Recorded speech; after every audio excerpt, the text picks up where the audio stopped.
Good afternoon and welcome to the fifth in our series of 6 webinars on career development basics. Welcome back to those of you who have been in some of the earlier sessions, and welcome if this is the first one that you're dropping in. Let's just start with a quick question from me. Just say hello, maybe say class year and what city you're joining us from. That way I know you can hear me and give you guys a little range of who's here. You do that in the question section of your box. Class of '01, New York City. New York, class of 2013. Eugene, Oregon, welcome, 2003. 91, New York City. Toronto, '04. 95, Orlando, Florida. Class of '86, New York City, excellent. We've got our usual really interesting range of alumni learning about these basic topics. So we're going to just go ahead and jump right into interviewing best practices to land the job. I'm Christine Valenza Shin, class of '84, alumni counselor here at Barnard Career Development. I am recording the webinar and just my voice. Your questions are written in the box and I will stop from time to time to answer them. So let's get started.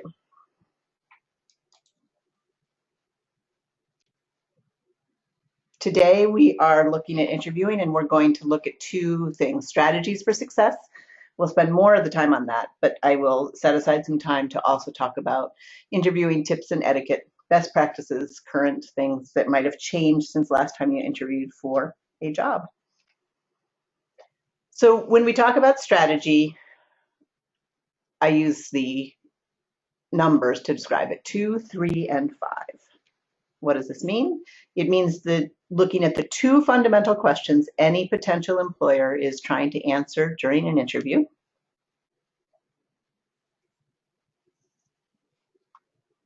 The 3 key things you want the interviewers to know about by the time you walk out the door, and 5 common questions to prepare for. Ooh, someone just lost the audio. Let me just make sure. There should be a technical support button if it doesn't come back. And there's also an option to dial in through your telephone. So if it doesn't have that information right in this little box, you might want to go to the confirmation you got and follow that link if you're having trouble. Hopefully you'll regain it. Hopefully it's on your end, not mine. 2 fundamental, sorry, I've got a little distracted here. We are looking at the strategy, and I'm going to delve into a little more detail on what are the 2 fundamental questions any potential employer is trying to answer during an interview, the 3 key things you want the interviewer to know about you by the time you walk out the door, and 5 common questions to prepare for. So what are the 2 fundamental questions? Your potential employer wants to know 2 basic things. Can you do the job? And will you be a good fit? You want to know this too. So in the back of your mind as you're interviewing, you're asking those same questions. You're finding, part of the interview process is finding out more about the job and assessing whether it's going to be a good fit for you and a good use of your skills, things that you enjoy doing. And you're also assessing, will you be a good fit? Is this an office or a team you could see yourself working for? So the employer's obviously doing that. You're more subtly doing this. The key is you can't really be thinking actively about this, but what I do encourage people to do is as soon as the interview is over, as soon as you get a minute, to sit down and jot down your impressions. You could do a pro-con list, you could do a positive, negative, but you want to capture what you liked, what made you uneasy, what you still have questions about. This first question, can you do the job? You have the most control over answering this question. Your strategy basically is to continue making the case you started in your cover letter and resume, giving clear examples of times when you have demonstrated success performing key aspects of the job. So that's what you did in your cover letter in the interview. That if you have an interview, obviously they liked your argument in your cover letter, and so now it's your opportunity to expand on that.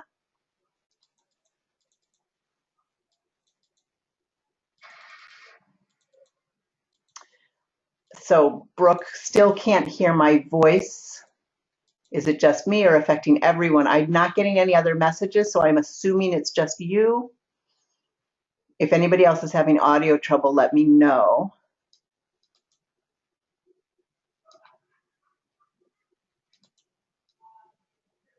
All right, it looks, unfortunately, Brooke, like it's only happening for you. I'll speak loudly and hopefully you'll be able to work things out on your end. And you also could go back and listen to the recorded version of this if you just want to follow along visually for now.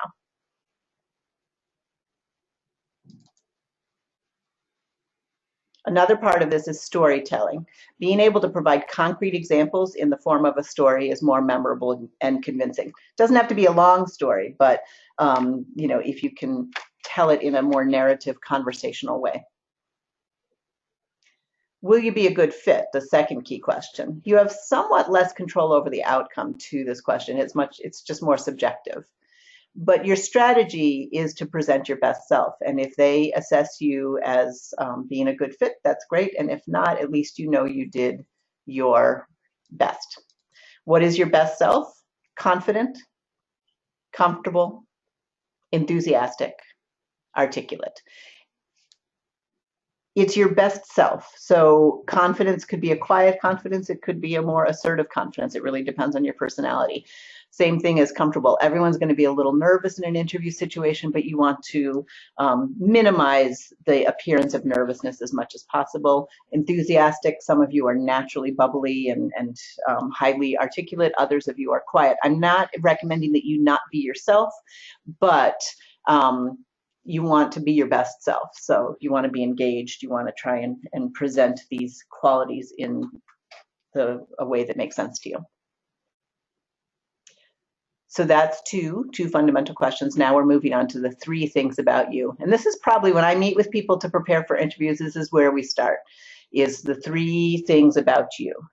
What 3 things do you most want the interviewer to know about you by the time you walk out the door? You want to brainstorm your key qualities as they relate to the job. Narrow it down to 3. Sometimes it's narrowing it down. Actually, often what I do is I sometimes will group or relabel a set of characteristics for people. That's one of the things that I can do to help this process. But once you've narrowed it down to 3 key qualities, you want to develop 2 to 3 examples from your work or your volunteer experiences that demonstrate each of these 3 qualities. And then you want to write these 3 keywords or phrases down and bring them to the interview as a reminder for yourself. Not that you're going to be working from notes, but if it's on an index card or a piece of paper, it's a great thing as you're sitting outside waiting for the interview to start to just open it up and see it and say, right, here's my agenda. Here's what I want to get across. So in the preparing phase, some of the questions to ask yourself to sort of get to these 3 qualities is, who are you and what do you like? What are the characteristics and traits you possess that will be an asset to the company and the position? Can you do the job? Again, looking at your experience, your education, training, and skills that make you qualified for the position. Will you fit the culture of the organization? Your ability to function as a team player and generally fit into the organization. So in this brainstorming phase, you're sort of casting back to earlier experiences, thinking about what you know about the company and reading that job description and trying to figure out what qualities are a good match for the job. And then when you get to the interview, what you want to do is for any question that you're asked, consider pivoting to one of the 3 key things. Now, they may not fit and your mind might not go there, that's fine, but we'll go over this when we look at some of the typical questions, but very often you'll be asked at least one general question about yourself or what are your strengths, and you definitely should be able to work in some of these qualities to those questions. What I like about this strategy is that, as some of you probably know, interviews can really range. You can have a very informal and chatty interview that doesn't even feel like an interview, it just feels like a conversation. Or you can end up in a situation with a very formal and rigid interview style where, the person clearly has a set of questions they want to get through. They're not even so much reacting to what you're saying, they're just kind of moving down their list. This does seem to happen. It seems anecdotally, phone screens can often be more formal and rigid. If they're interviewing 10 people on the phone, 20 minutes each, they've got a set of questions they want to get through. So that could be a sort of more formal and rigid example. And then sometimes this happens when you have a group interview and everyone's sort of decided ahead of time what question they're going to ask. Usually you don't get those extremes, you get something in between, but regardless of whether you've got the conversational versus the formal or something in between, you know what you want to get across and you can find ways to work these three things in. So it's one of my most basic strategic pieces of advice is to go into an interview with your agenda. You may or may not get to all the points. That doesn't matter as much as that sense of poise and confidence. And here's what I want to try and get across. Okay. And then the 5, we've done 2, we've done 3, now we're looking at 5. We're looking at 5 common interview questions. Our director, Robert Earl, describes these as the big 5. And they are, tell us about yourself, or some other broad, general opening question. Why do you want to work for our organization? What are your greatest strengths? And you know what's coming next. What are your greatest weaknesses?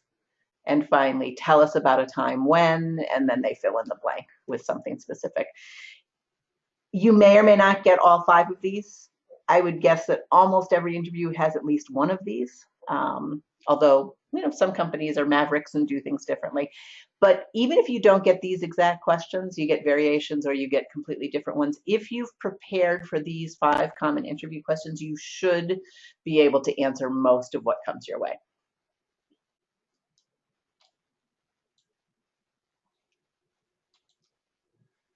So let's break each of these down. Tell us about yourself.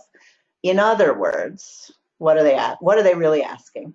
They're saying, walk us through the highlights of your resume.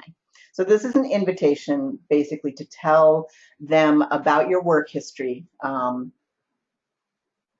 in excruciating detail, but to hone in on some key examples from your work history from your resume.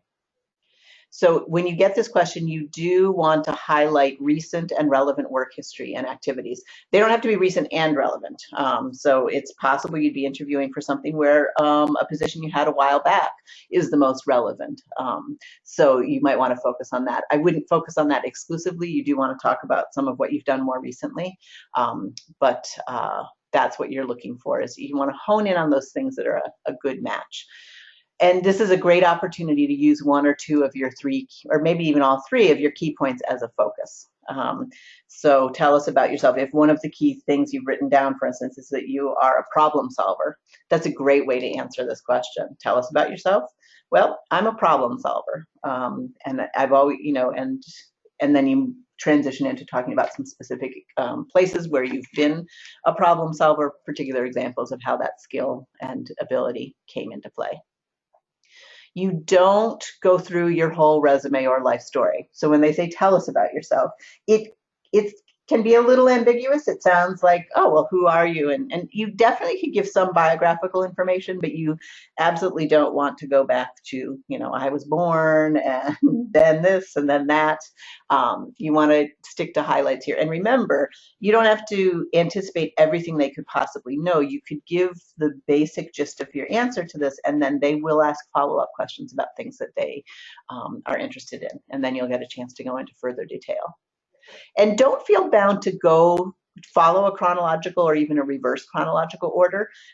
Just be careful if you do decide to move things around. So when I interviewed for career counseling positions, I would often start with the most recent thing, but then I would circle back to some of my earlier work history. Basically, I'd try and hit on something I learned as a teacher, and then something I learned as a college administrator, and then would sort of bring it full circle back to the career counseling. So you just need to be clear sort of in your head about if you decide not to go straight backwards or straight forwards. You just need to be clear about it.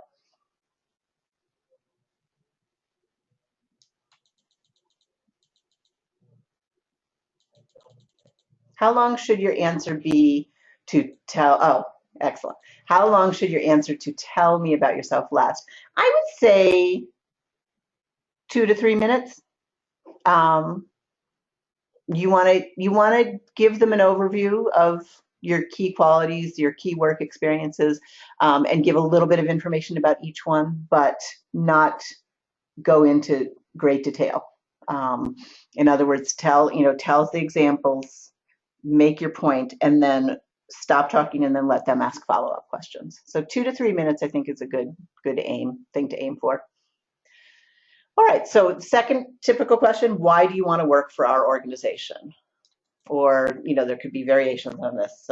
What caught your eye about this position? Why do you want to work here? What are they asking? Or in other words, what do you know about us? This is basically an invitation to fill them in on what you know about the company, the position, the team. And this is actually a good part of the fit question. They want to know that you understand what the company's about, what the organization is about, and how you would fit into it. You want to show them that you understand the company and organization. The things you should be able to demonstrate, you should have a sense of the overall mission, its place within the industry, reputation and work atmosphere, and then end your answer, whichever of those you choose to talk about. You don't have to talk about all of them. End your answer with your desire to bring your skills and experience to their mission or their company or their team. So overall mission, you could say, I want to work here because you are dedicated to saving the world, and I want to save the world. I'm being flipped, but you want to basically be able to articulate their mission. Barnard's a good example. If we ask a question like this, why Barnard? We want some understanding that we are a liberal arts college, and first and foremost that we're a liberal arts college for women. If you leave women out of the equation, then that's a sign of not really understanding what Barnard's about. It doesn't have to be your whole answer, but that's one of the things that we're looking for when we interview. Okay. All right, next up, what are your greatest strengths? In other words, what makes you a good match for this job? So again, you're not telling them your greatest strengths in a general way. You are focusing this in on what they're looking for. Where do you match up with what they're looking for? This is a great place to work in 2 to 3 of your key points. You definitely want to remember the job description. And then here, what you can do is, for instance, you could give additional examples of the strengths you focused on in your cover letter, because this was our same strategy back then. But you also could focus on 1 or 2 points mentioned in the job description that you didn't have a chance to fit into your cover letter. Or it may become clear in talking to them that certain characteristics, certain things seem to be important to them, and this would be an opportunity to work that in. What are your greatest weaknesses? I get a lot of questions about this question. People have a hard time with it. I've got a pretty cool formula that I think works in a lot of circumstances. Think about what they're asking here. Do they genuinely want to know your weaknesses? We don't think so. We think, in other words, what they're really asking is, are you self-aware, and can you change your behavior as needed? So my advice is to immediately change the language to challenge and use the past tense. For instance, in my first management position, delegating tasks was a real challenge for me. So I'm not calling it a weakness, I'm calling it a challenge. I'm showing self-awareness. I'm thinking back to when I first became a manager and saying, honestly, this was a struggle for me, but I'm putting it in the past tense, which implies, of course, that you've solved the problem. And then discuss how you became aware of the problem. Was it self-analysis? Did you get feedback from a boss or a coworker? And how you worked to fix it. And you want to be specific here. So picking up on the weakness I identified in the earlier point, I talked it through with my manager, and we agreed that weekly check-ins with each of my direct reports would assure me that the work was getting done. So basically, this shows actually a lot of things. It shows that an ability to take feedback, and ability to solve a problem.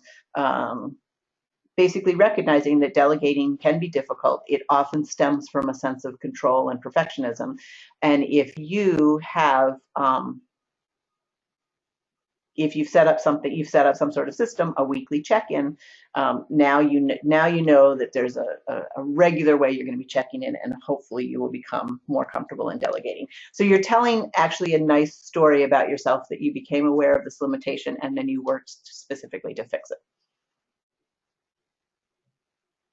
And then last but not least of the big 5 questions, tell us about a time when ... In other words, they want to know, how well do you handle problems and obstacles? This is almost always a negative. They almost always give you a negative, not negative, but a challenging or difficult situation. They want to, know how you handled it. So it is in some ways a variation on the weakness question. All right. These are often referred to as behavioral or situational questions. Very common. You'll almost always get something along these lines in an interview. This is another great time to work in one or more of your key points. And what you want to do is prepare 3 to 5 examples about times you successfully handled problems. So when you're preparing for this question, you just want to think back to, problems, times when things went wrong. It does not have to be a huge catastrophe, but just think about back on some of the negatives to various jobs you've held. Did you have a difficult, did you work with difficult people, difficult manager, difficult coworkers? Were you, a typical obstacle that can come up is a change in deadline, unexpected developments, etc. When I worked in alumni affairs and we were interviewing anyone who, for an event position, our variation on this question was, tell us about an event that went awry. And again, it could be something as simple as just a delayed delivery, or it could be something more catastrophic like a missing keynote speaker, or no kosher food, or whatever it was. It doesn't have to be this huge catastrophe, but we want to know about a situation and how you handled it. So the strategy here for behavioral questions, there's a couple of different acronyms. We use this variation, SOAR, situation, obstacle, action, result. So when you're telling this story, giving this example, you want to briefly describe the circumstances, just give enough context so they understand what you're talking about. Again, you don't want to go into tons of detail if you're talking about, for instance, in my event planning, just what was the event, how many people were coming, just basically set it, right? The obstacle, what was the specific problem, all right? So what happened in the middle of this event that caused problems, or in leading up to the event? What you did specifically to resolve the problem. You might not have acted alone, and you can make that clear that it was part of a team, but what did you do? What was your role in helping solve the problem? And then what was the result? What was, so hopefully hopefully you've picked an example with a relatively happy ending. You were able to resolve the situation, at least satisfactorily, if not perfectly. But this is looking at it a little bit back, from a little bit further down. What was learned, what was changed because of this experience? So maybe you changed vendors, or maybe you changed your event checklist to always check on whatever it was that went wrong. Okay, but you want to give a little bit of perspective on that. Okay. All right, so that summarizes, that's the end of the strategic half of looking at this. We looked at, just to recap, 2 fundamental questions, 3 key things, and 5 common questions to prepare for. Let me check our time. Okay, we're actually moving pretty quickly through this. Let me take, and you guys are being relatively quiet with the questions. So let me ask you this. Let's talk about some questions I didn't mention. Let's get a couple examples of difficult or unusual questions you've been asked in an interview, and we can do a little spontaneous coaching on how somebody might answer it. And actually, you can include that. Just start with a question. Have you ever been asked a difficult question or a tricky question?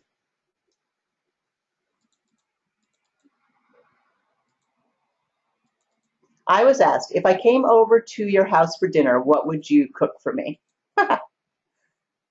Interesting. Which assumes that I cook, among other things. Yes. So that's interesting. That's a great question. So why do you think, let's do the little translation, and anybody can chime in here. What do you think they were really asking? or why were they asking this question? This is one of these curveball questions. Sometimes they ask a curveball just to see how you handle a curveball. This is an unusual, very specific question that seems unrelated to the job. And so they're just seeing how you can handle it. And your options are to handle it seriously, or you could make a little bit of a joke. You could, for instance, even respond and say, you're assuming that I cook?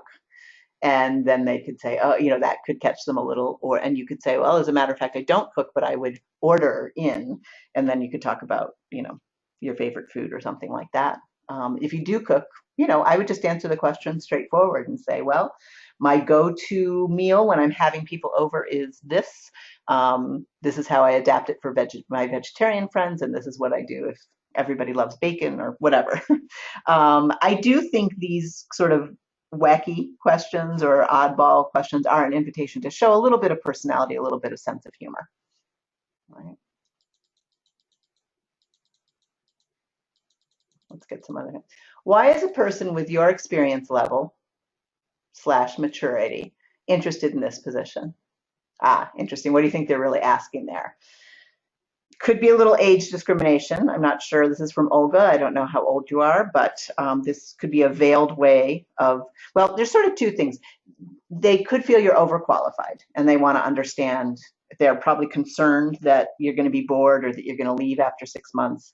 And you should anticipate that. If you are applying to something that is, as they say, below your pay grade, that you're overqualified for, there could be an honest answer, which is simply that you are looking for anything and you're willing to take anything, or you could have a specific reason why you're willing to go down a step or two to something you're overqualified for. That could be that you're particularly interested in that company, or you might be switching to a new field and therefore you're willing. So it's definitely, this is a good one to anticipate and think about the answer to.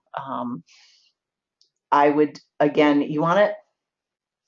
One little mantra I have for difficult questions, or when you get asked a question about something that is either a real red flag or a perceived red flag on your resume, is be honest, be concise, be positive. I think the be concise is the hardest. When we're feeling defensive about something, we tend to babble or go on too long. So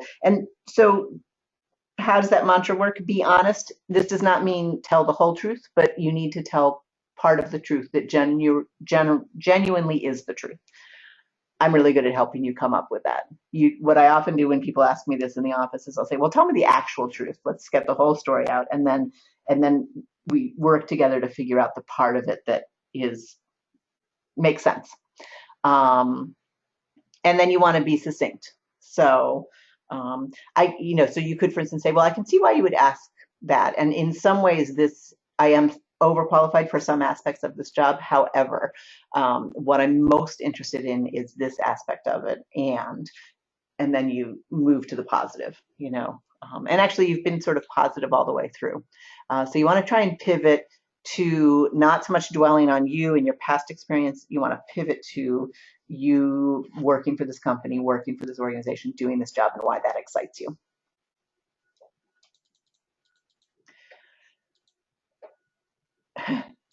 And back to the cooking dinner question, the other implication is that I wanted to have coworkers over to dinner, so I assumed it was about group dynamics and how I'd be part of the team. Yeah, that's actually a good question. That's a good point. I think that they could also be testing. That's a good fit question. And so if, for instance, you never have people over to your house for dinner for whatever reason, that's probably not a great way to answer this. I would roll with this and say, well, yeah, if I invited people for dinner, this is what I would do. You could talk about making it potluck, whatever you wanted to do. I don't think the content of it is as important as how you handle the question, but I think that's a good point.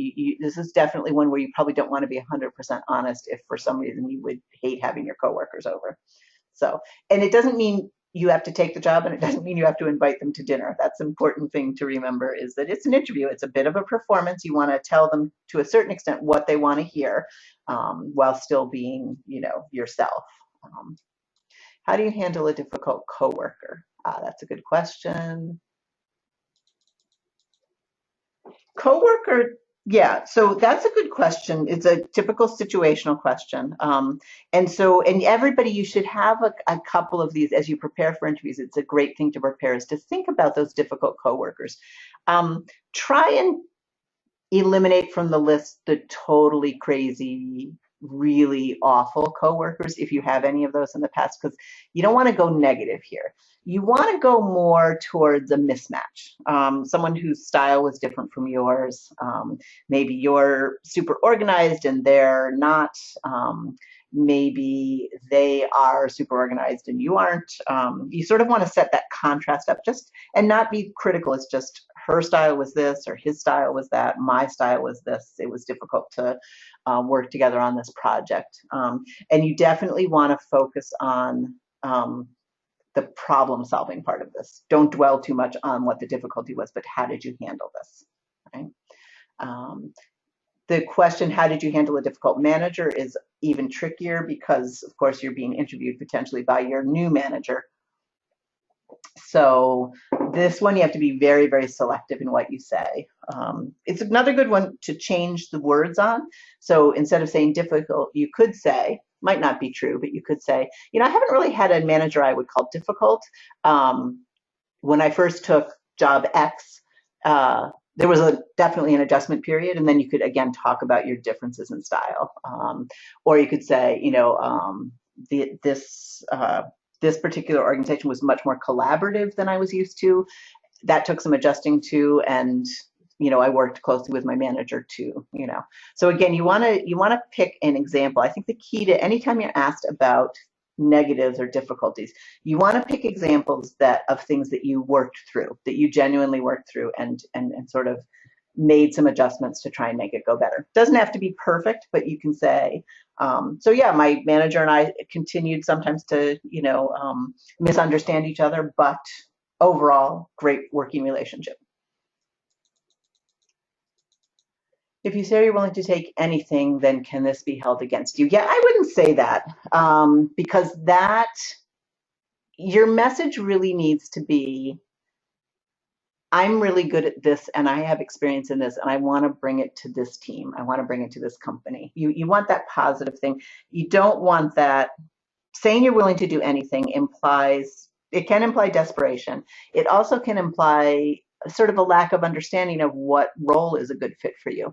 So I think we probably mentioned this back in the cover letter resume webinar. You don't want to pose yourself as someone who can do anything. You want to pose yourself as someone who can do this job.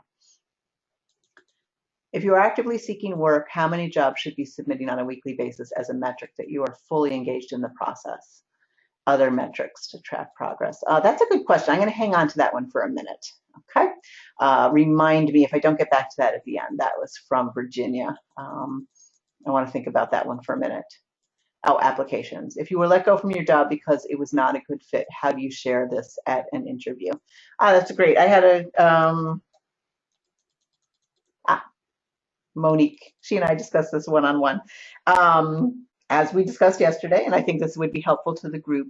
Look, sometimes jobs don't work out.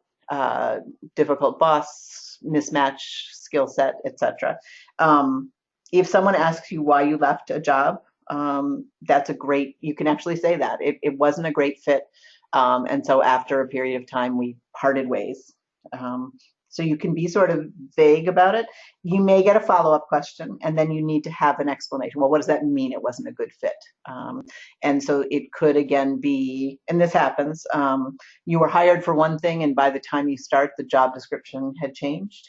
Sometimes companies are in flux. Sometimes you get a new manager unexpectedly. So again, this is where you need to be selectively honest. Try and hone in on what the fundamental conflict was without going into all sorts of details, and then how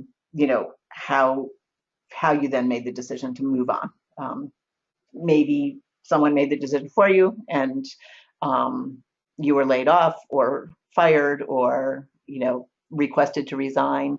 You don't have to answer that unless you're asked directly, but basically you want to talk honestly. I mean, every job isn't a good fit. So if they really, really press you for details or seem to be trying to get you to bring out the negative, then you can simply say, I'm not comfortable going into details about all of it. And I think you can take that as a sign that either they're looking for a reason not to hire you, or it's a company or organization you might not want to be part of if they're going to be that aggressive about following up on answers. Okay, great. Okay, so let's move on then to some tips and etiquette, right? Let's look at being in interview mode. We're going to look at how some tips on researching in preparation for interview. Now, once you've got some information, how are you going to actually prepare? How do you present yourself?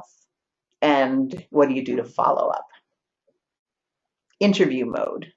You should be in interview mode as soon as you send your resume and cover letter out. So even though you might not hear for a while, it's pretty, sometimes you can hear really quickly. So you need to be ready for being interviewed, making contact with a company or organization as soon as you send out resume or cover letter, or even as soon as you start networking. What does interview mode mean? It means all representations of yourself that are accessible must be professional. So for instance, your voicemail greeting, all right? Whatever phone number you're putting out, this is a good time to go back and check your voicemail, whether it's a home machine or on your mobile phone. Make sure that it's clear, succinct, first and last name, not a lot of joking or rambling or music or things like that. Think about if somebody were to get this message, is it presenting yourself in a clear, professional way? Your email address, you want to make sure you have a professional email address. Generally speaking, some combination of names, initials is a good way to go. I mention this only, this is the kind of tip we give to students who might have a personal email that's, a joke or tells too much about themselves. But this actually came up with an alumni I saw last year who had her personal email was a term of endearment. It was a nickname from when she was a child. Unfortunately, that nickname was Booby, which was short for something in Russian, I believe, but obviously not a great thing to have in an email. So it's just, a quick thing. You don't have to get rid of that email. I would just create a new one, whether it's in Gmail or one of the other main providers. And, again, some combination of your name and initials is a good way to go. And then social media. You want to search yourself on the internet. Do the classic Google search and see what comes up first. And what you do from there is a little tricky. I think that I'm not an expert on this, but if the first thing that comes up is pictures of you at your friend's bridal shower, dancing and, chugging champagne, you might want to ask your friends, please, could you go into your privacy settings and not show that photograph. On your own Facebook settings, it's a great time to visit your settings and make sure that things like photographs of you, and I think you can control when someone else tags you in a photo. You just want to go through those privacy settings and kind of clamp them down, especially Facebook because it's social and personal. If you can't really control what comes up in Google search, if something really negative comes up, there's not a whole bunch to do about it, but it's helpful to know in case it comes up in the interview so that you can explain and sort of be prepared for that difficult question.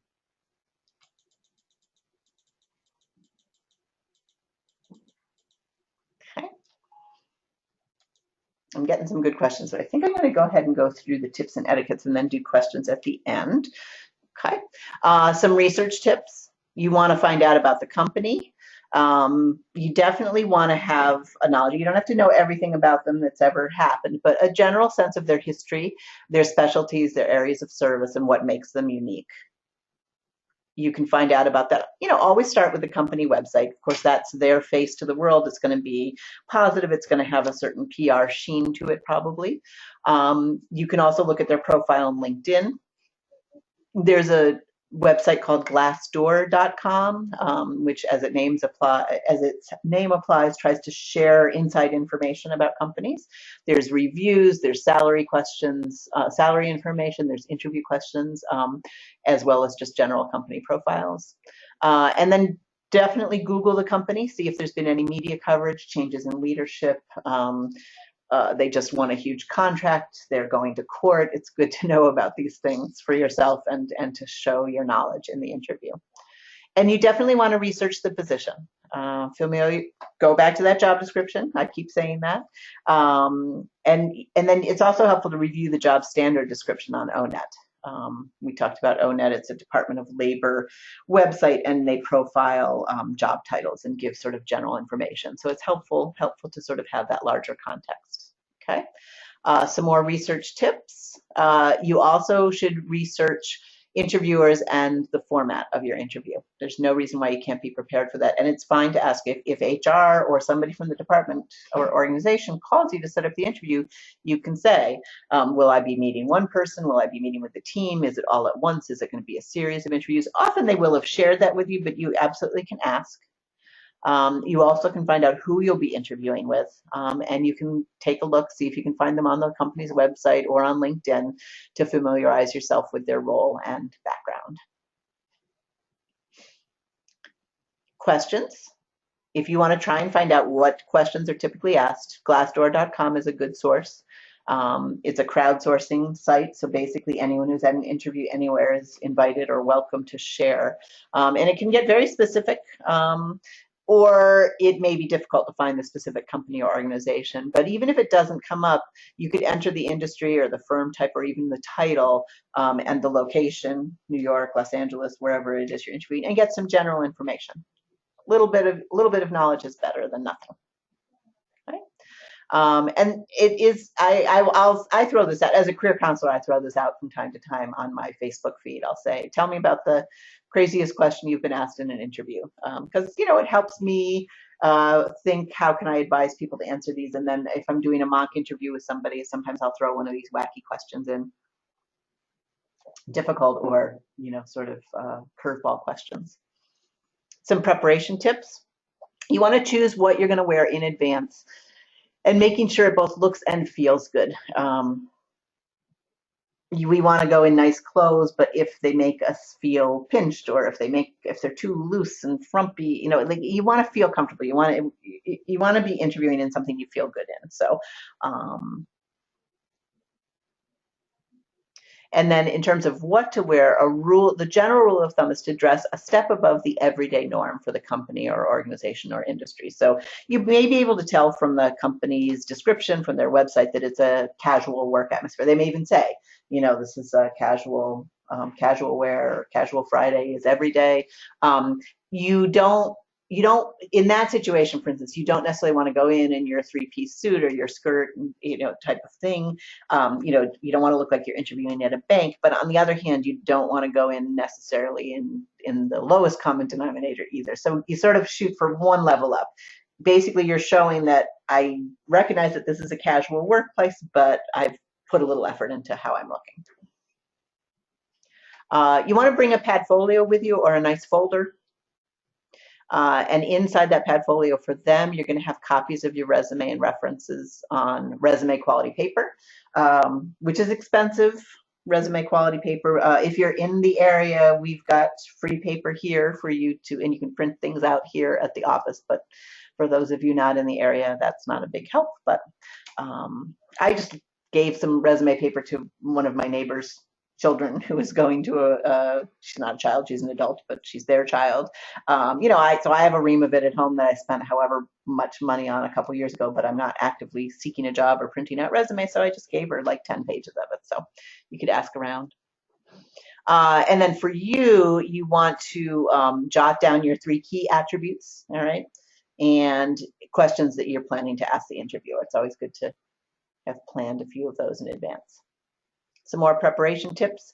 Plan your route to arrive early to the area, but wait to check in at the actual location until 10 to 15 minutes prior to the interview time.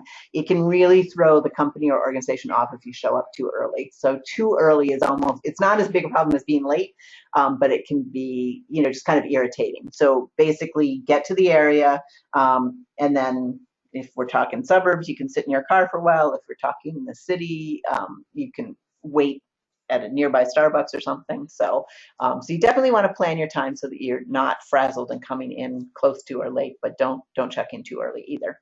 Always say yes when they offer you water, because it's a great thing. You can take a sip as you gather your thoughts to answer a difficult question, or when we feel nervous, our mouths tend to dry up. You know, there's physiological responses to nervousness, and water can be a big help. I just took a sip of water. Taking that sip of water feels like a long time, but it really isn't that long. If you get a question that you are really unsure what they're asking, you can ask for clarification. I wouldn't keep asking for clarification, even if you're not 100% sure, you know, but asking for clarification could give you a little more information, also gives you a little time to frame your answer.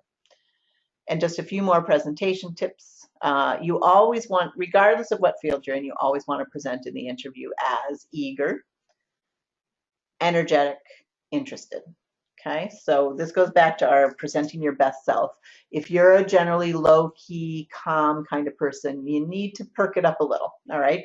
You don't have to become, like I said, chatty Cathy or the most bubbly person you've ever met. You don't have to change your personality, but you do have to, you know, put some effort into it, make sure that you're conveying your interest in the position. And you show those above qualities by being knowledgeable about the company and position, expressing and explaining your excitement and enthusiasm. Why is this job interesting to you? And it's also helpful to be ready to discuss ideas you might have that you could bring to the job or the team. I wouldn't go too far in that because you don't really know what they're looking for, but it shows you put a little thought into what the job might be like and what you might be able to bring to it. Few points on body language. Firm handshake. This is huge, especially for women. Although men and women can screw this up. Not too wimpy, not too strong. All right. When I do this as a workshop, I always go around and demonstrate. One key thing is take a look at your hand and look at that sort of web between your index finger and your thumb. What you want to do for a good handshake is web to web. You want to hold that person's hand so that your web is sort of interlocking with their web, and then give a firm shake. Don't squeeze too hard, but don't do that limp fish thing. It really is the first impression of you, one of the first impressions of you, and so you want to hit the sort of average here. You want to have a firm handshake without squeezing too hard. You want to make good eye contact. Does not have to be constant. That can be just as freaky as no eye contact, but especially when you're first meeting with them, and then as you're answering questions, you do want to make eye contact with all of your interviewers. Sit up straight and do lean in at times, not the whole time, but especially when you're sort of in the middle of a story or you're getting to the key point you want to make, feel free to leaning in, and reestablishing eye contact conveys that seriousness, confidence, etc. And then you want to minimize your tics, both verbal and physical. So I, for instance, talk a lot with my hands. I don't not talk with my hands, but when I'm giving a presentation or when I'm in an interview situation, I try and calm down a little. You know, I try and be a little bit aware of, you know, keeping my hands folded some of the time. And then, of course, when I do get more animated and start to use my hands, it has a little bit more impact if I haven't been constantly flailing them around. Upspeak, like. Women have a lot of verbal tics, and there's particular verbal tics that can be characteristic to women. We want to avoid those. So that's sort of a long-term project. You don't want to make yourself super self-conscious, but if someone points out to you, or if you become aware that you have things that might be distracting in an interview, that's something that can be helpful to work through with myself to a certain extent. If you've got really a serious issue, I can recommend resources, other people who can work with you more on your public speaking and polish. Asking questions at the interview, you always want to ask questions. You want to prepare a few in advance. They could be standard questions. What's a typical day like? Tell me more about responsibilities of the job. Deeper questions. I really like this first one. If I were to be offered the position, what would you like to see me accomplish within the first 3 months of my employment? I like this for a couple reasons. One, you're getting them to picture you in the job, which is psychologically a smart thing to do. You're getting them to project forward and think about you as the person. And also their answer to it their comfort in answering this will let you know how serious they are. And it'll tell you something about them as a manager, as an organization is, are they thinking ahead? Do they have a clear sense of this role and what they want you to do in it? Tell me about some recent successes of the company. What's the overall structure of the company? How does your department fit into that structure? I mean, don't ask if that's an obvious thing that you could easily have learned from the website, but it's not always clear how a department fits and how it works with others. And so I think that's a genuinely good question. And then if you can ask at least one organic question that arises during the interview, I think that's great. It shows that you're really listening and absorbing and thinking and considering. Oops. You guys get a little peek at my full schedule. Okay, whoops. So for instance, you mentioned staff retreats. How often do those occur? What is the usual format? Just curiosity shows that you're curious and engaged. Right. Thank you notes. Get lots of questions about this. It's a little etiquette thing. You want to send notes within 24 hours of the interview. And you want to send notes to everyone you met at the interview, everyone who interviewed you, even if it was 6 different people. And you don't have to, it's great to customize those responses. You certainly can repeat part of it, but it is great if you can personalize it a little bit. Maybe it was about the question they asked you, or if you found out any points of detail about them, that would be helpful. In order to facilitate this, you want to obtain business cards while there, or you feel free to call the office afterwards to confirm the names, the spelling, and titles. If you're going to do this, you don't want to get the name wrong. Email versus snail mail. Email has become accepted, and you should definitely use it. Some people are saying just go with email. If the timetable is tight, if you find out in the course of the interview that this is their last day of interviewing, or they're interviewing the last group tomorrow, you definitely want to get an email in there same day or first thing the next day. Handwritten notes can stand out. I think handwritten notes, it depends on the person receiving them. Some people are impressed that you went to the effort. A lot of people are neutral on it. And I'd say in the last couple of years, it's cropped up. Some people find them kind of annoying, but I don't think annoying enough to discount you as a candidate. So if you like to do a handwritten note, just make sure you get it there quickly. I had a colleague who actually used to address them ahead of time, and then she would sit down after the interview, again at a local restaurant or something, and write out the thank you notes right then and there, put them in the mailbox or post office closest to the place. And so getting a handwritten note there the next day, I mean, in New York City, that's feasible. I don't know if it's feasible elsewhere. That could make a really strong impression. So lots of people do email first, follow up with snail. There's lots of different variations on it. Following up, I get lots of questions about this as well. At the end of the interview, you should ask about their time frame for making a decision. That's perfectly fine to ask about. And they'll generally tell you, we're trying to wrap up interviews this week. We'll bring in final candidates next week, etc. They'll give you some indication. So write that down. And if you don't hear back from them within that time frame, it's fine to call or email to check in. I mean, if they say they're going to get back to you by the end of next week, and so now it's Friday, don't send anything that Friday, but wait, the following Monday or Tuesday, for instance, you could make a call or send an email. And, and basically you just want to say, checking in where you are in the process. I remain really interested in the position, and just see what they have to say. A key caution here, you never know what's going on the other end, so don't be too pushy about this, but it's definitely helpful to reach out, and sometimes you'll get some information. But for instance, one scenario that can be fairly common is that it's just taking them longer than they expected. Somebody from the interview committee wasn't there, so they had to postpone, or somebody they really wanted to talk to has to postpone their appointment by a couple of days. So you never know. If you don't hear from someplace, it doesn't necessarily mean you didn't get the job. It just could mean it's taking a little longer.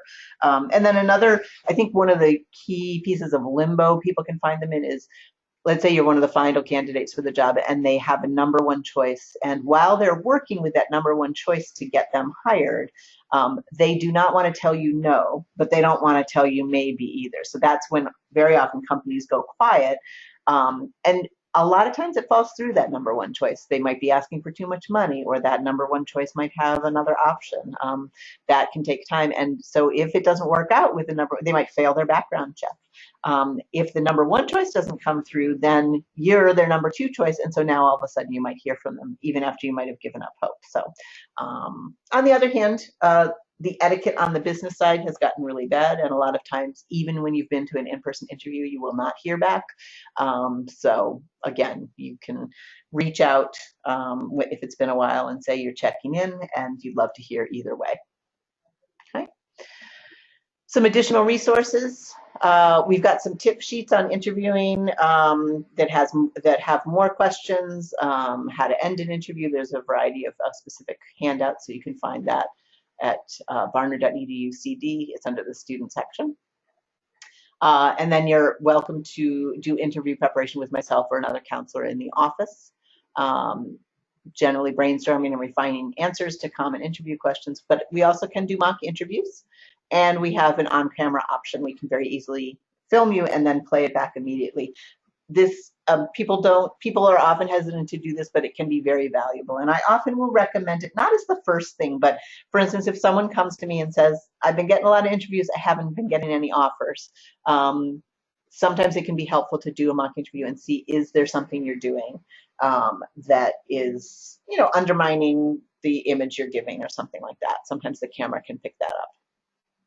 And then there's a resource called Job Interview, which is an e-learning course by a Barnard alumna, and it's 12 modules with video and quiz. It's not super long, but it's actually quite helpful. It kind of goes through a bunch of steps. So if you just Google that, you can find that information.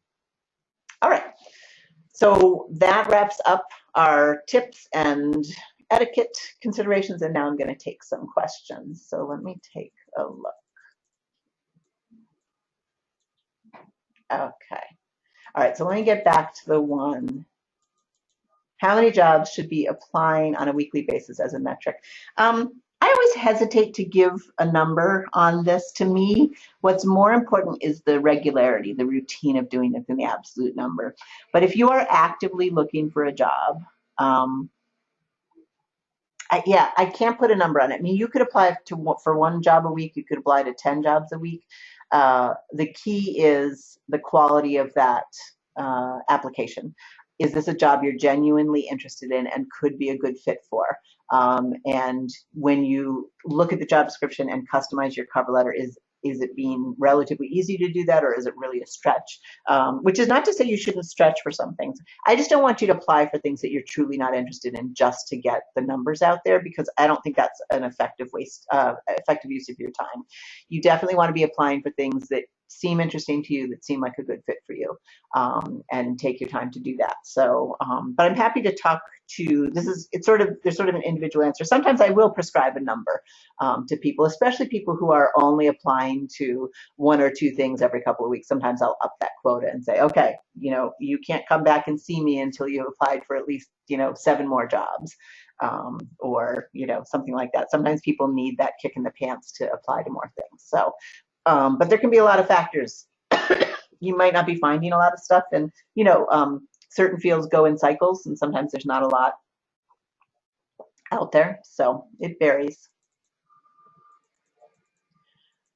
If you were let go from your, okay, we already did that. I have a question to discuss whenever you think it is relevant. I work in admin in higher ed, and my final interview is often a day-long affair, meeting and interviewing with many different groups of people. I try to find out who I'm meeting with in advance, but even so, the questions often get repetitive. Any advice for customizing your answers in the day-long interview situation? By the end of the day, it's easy to seem like you're too practiced, and that's often when you go out to dinner with the people who will make the final decision, the most important time to be impressive and authentic. That's a good question. I mean, on the one hand, even if you're getting the same questions throughout the day, those people want the answers to those questions. So it's repetitive to you, but it's not repetitive to them. But I think that gets to what you're asking about, is how to keep your energy up. I mean, part of it's just acting. You just have to dig deep and keep energy, keep enthusiasm. You could use different examples if you have multiple examples. Another thing you could do is keep your answer a little shorter than it's been, and then ask them a question back. And that way you can get a little bit more information about where they're coming from. So let's say they ask you about your ability to multitask, and you give your standard answer about how you keep track of different things, and then say, and then you could ask back, well, tell me, how does that typically work in your office? Like, what three things might I have to deal with at the same time? And then they give you a little information, and so then you can come back at that and say, oh, that's interesting. That same type of thing happened at this job I once did, blah, blah, blah. So, so shortening your initial answer and then trying to make it more conversational could be helpful. All right. In a dinner situation with the, as you said, final arbiters, you need to take a deep breath and relax. Hopefully you get a small break in between, just basic things like, freshening your makeup, sort of, just kind of, giving yourself a pep talk, release all of the tension and forget everything you've said during the day and just concentrate on, and I'd say, this is an opportunity to have a genuine conversation. You might be asked some of the same questions, but try and make it more conversational. Ask them some questions back, and that might that can show a level of engagement and kind of help energize the interview. Oh, we're right at 1 o'clock. I am going to stay on and answer some more questions, so you're welcome to stay. Otherwise, you can skip to the end of the recorded webinar if you want to hear what I had to say. So anybody who has to sign off now, I completely understand, and hopefully we'll see you next week for the negotiation and professional development webinar, but otherwise, have a great week in the meantime. Next question, what are your thoughts about recruiters? How do you research the right fit? Recruiters is tricky. We're not experts on this. Recruiters run the gamut from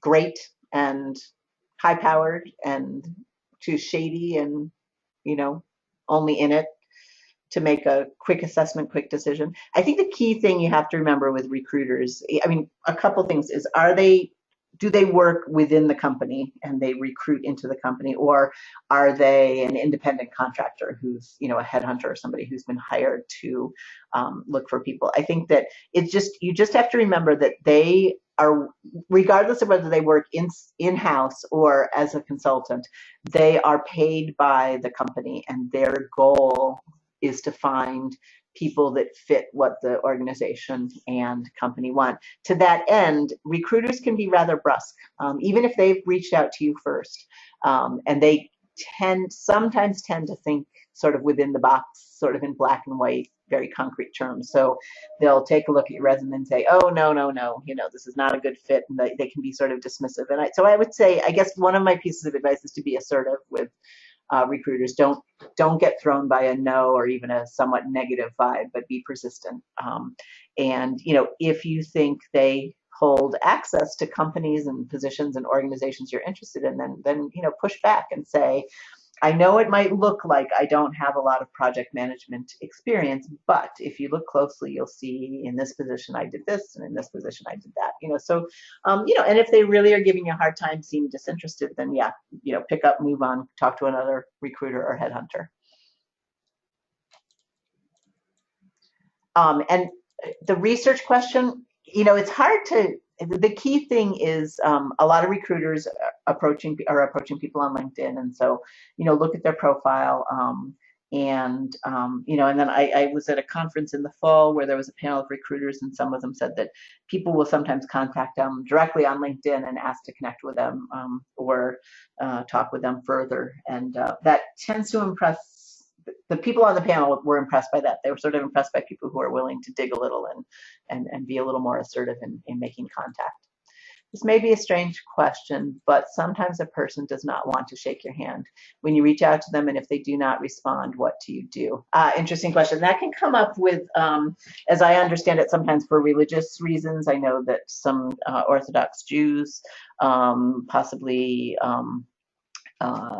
some different faiths have feelings about not touching, or it could even be something as simple as it's flu season and people just don't want to. Generally speaking, I would wish and hope that the person on the other end would give an explanation, but I think just from a physical point of view, if you reached out their hand and they don't take it, then you could just either withdraw your hand or sort of open both hands, just to sort of in a okay, here I am kind of way.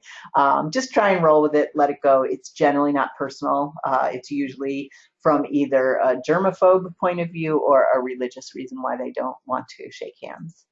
When do you inquire about salary or range of salary? We will talk about that more next week. That's a tricky question, but generally speaking, you should not bring up salary until they've offered you the position. They might bring up salary earlier, but we'll talk about that strategically next week. And I got to thank you. Well, thank you guys.